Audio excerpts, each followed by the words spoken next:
Porkit po, yung lalo na yung mga bata, mga sipon, lagnat, ganyan, eh meron pong mag-a-assist sa kanila. Okay, ngayon po meron tayong kakausapin na ilang mga residente dito po sa nangyaring na nawalan po ng tahanan dahil po sa nangyaring sunog.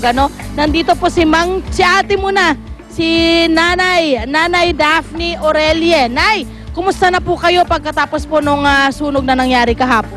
Ayun, bali, ang pinaka-ano po namin ngayon kasi magpapasukan po, wala po kaming matutuluyan. Kumusta po yung mga anak natin, yung gamit ng mga anak natin na pampasok sana, uniform niya, kumusta po naman, kumusta po? Bali, kahit pa paano naman po na naisalba naman po yung mga uniform. Pero handa na ba silang pumasok next week? Anong balak, anong assistance bibigay daw po sa inyo? Sa tingin ko po hindi pa kasi yun nga po yung unang-una yung titirahan po namin, ang hirap po nung sitwasyon ngayon. Tapos may sinabi na po ba sa inyo ang mga pamunuan dito or yung mga captain nyo pa yun, kay yung mayor po ninyo, ano daw pong pwedeng ibigay na tulong sa inyo?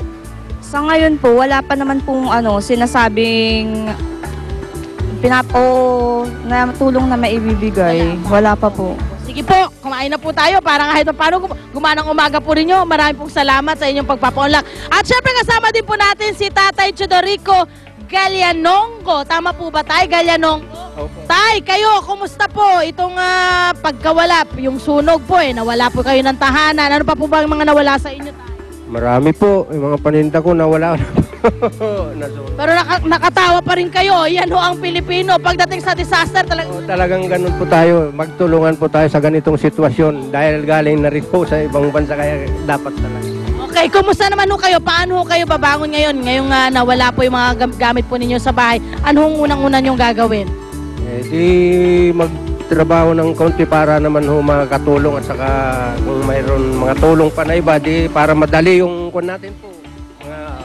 Trabaho lang ng trabaho, bawal ang tamad, dahil lalo na pagdating sa ganan. Ibang bansa, kaya Taiwan, mga ano. Sige po, mag-ingat po kayo.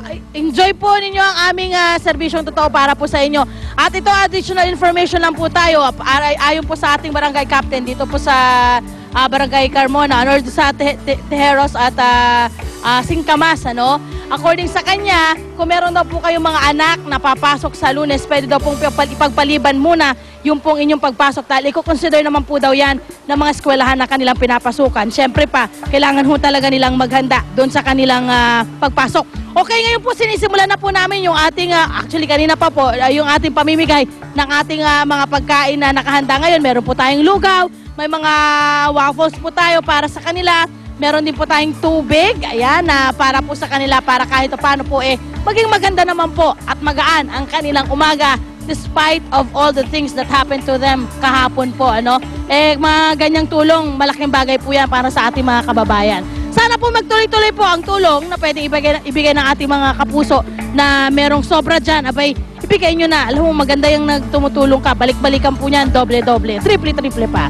Ayan mga kapuso, ang ating update mula po dito sa Barangay Carmona Sports Complex. Balik po tayo sa studio. Sa unang hirit, misyong totoo ang naglalang hirit. Ang saya-saya.